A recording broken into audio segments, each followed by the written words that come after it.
Welcome back to Orange Hat Reviews. I'm going to be giving my spoiler review for Mortal Kombat. This movie, as I said in my spoiler-free review, I'm going to give you guys a few seconds to get going.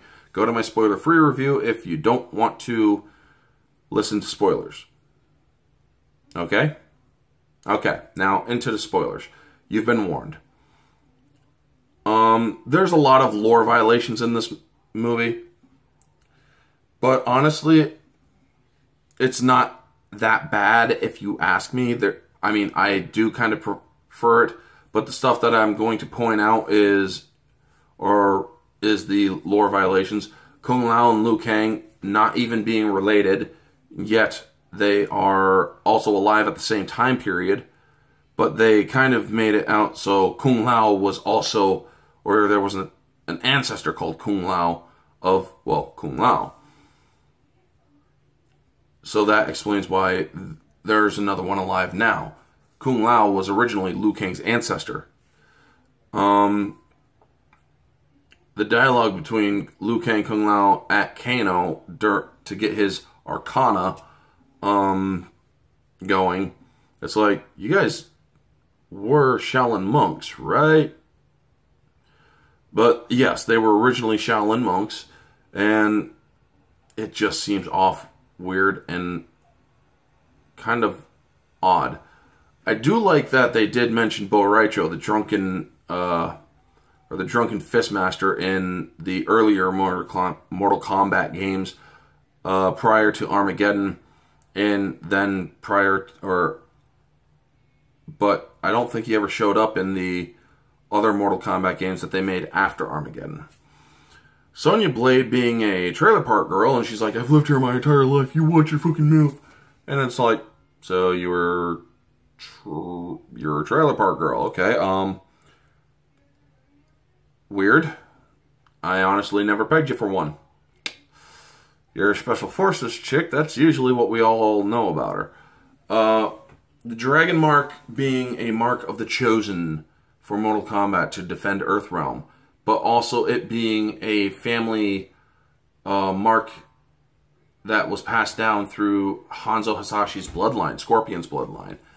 It's like, this is very contradictory, because the way that Raiden says, or the way that they describe it, the mark is passed down from champion to champion, and if you kill a champion, you get the mark yourself.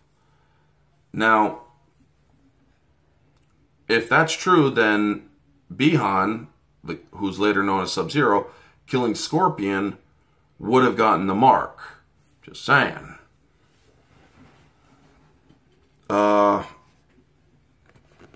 Them saying that the superpowers that people know, Sonya Blade's sonic rings, Jax's mechanical arms, Liu Kang's fire, and Kung Lao's hat skills are all developed from what's known as their Arcana. And I'm like, what the hell is Arcana? Why can't they just be skilled in it, you know? Because they made some cybernetic arms for Jax, which were very weak. And because he had to activate his Arcana, did they become the super arms that you see in the trailer. The fight between Jax and Sub-Zero, brutal, and I loved it.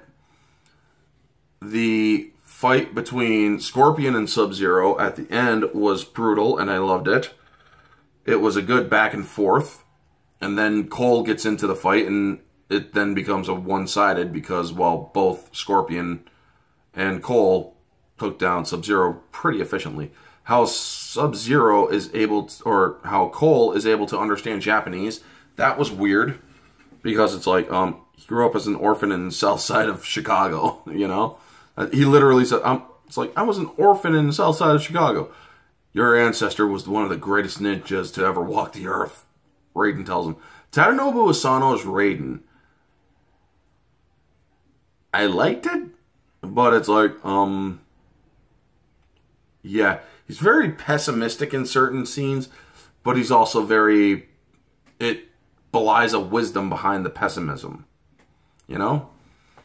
Cabal. as much as I loved Cabal in the trailers, the performance of Cabal, I'm like, where's the body language of a person who is in a helmet and how they convey what they're saying?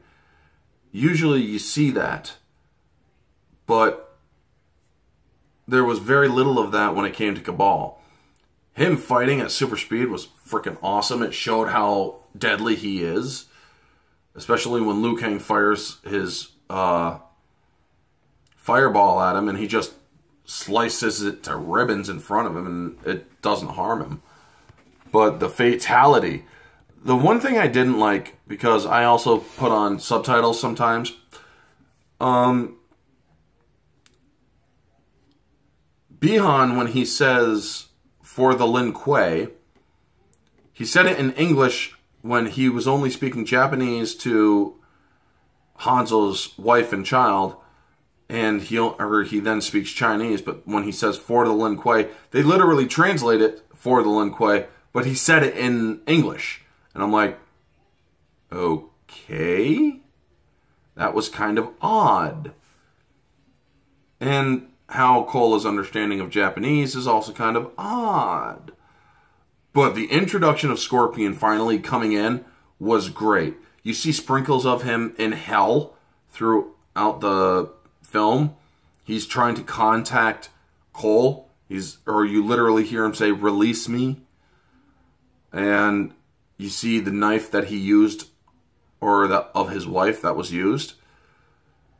It's all very interesting and very cool to see. The CGI in this movie was actually pretty well done in some areas, but not in others. Reptile, I did like for some of it, but him looking full Saurian was... I can understand why some people would be off-put from it, but I do think that it wasn't too big of a deal. A lot of people would be like, why not just make Reptile the ninja that he once was? And it's like, well, here's the thing. He's a reptilian, and they should make him a reptile and reptilian, you know? Make him a great threat instead of a ninja that doesn't act like a reptile. So I had no problem with that, honestly. I thought it was decent. I mean, some shots of Reptile was not good, like just as Kano punches into his heart and rips it out. It's like, yikes, not the best. Also, there were some problems with certain characters like Nitara, the vampire girl, she's a vampire in the games, and she has wings, but she doesn't talk in this. All she does is screech. And she seems to be hopelessly in love with Shao Kahn, or not Shao Kahn, but Shang Tsung. And the way that she reaches to him with longing. And I'm like, okay, odd, weird. Not something that's kinky at all. Shang Tsung shows affection towards Nitara as well, calling her my sweet, my beauty, and whatnot. And it's like, please tell me you're just playing to her emotions. It would be so much better. There's also a shot where Shang Tsung is walking in, where in Outworld his eyes are not black, and they're just normal, the character's eyes, or the actor's eyes. But when he's on Earth, they shift to the black demon eyes. But you also see them change when he gets on Earth, and I'm like, was that a mistake? I mean,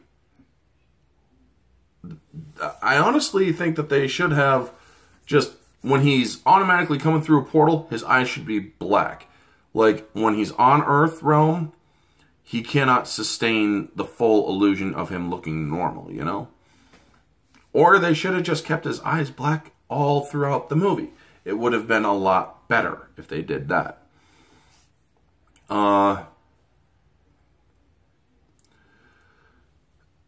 Reiko, oh my gosh.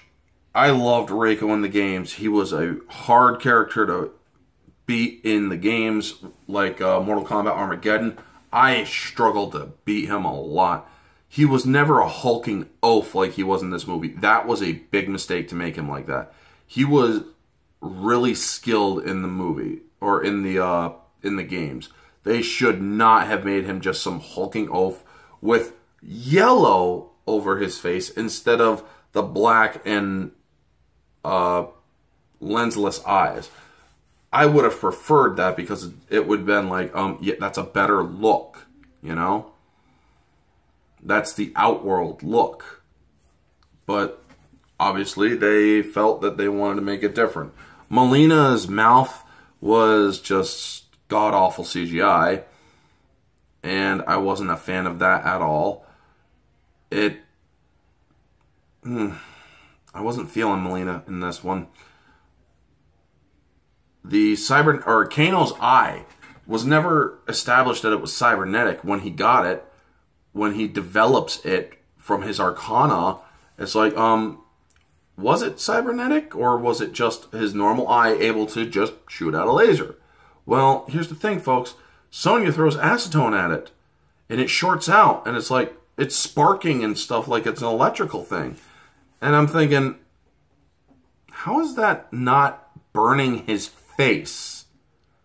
First off. Second off, why is it shorting out the laser, you know? It doesn't make sense.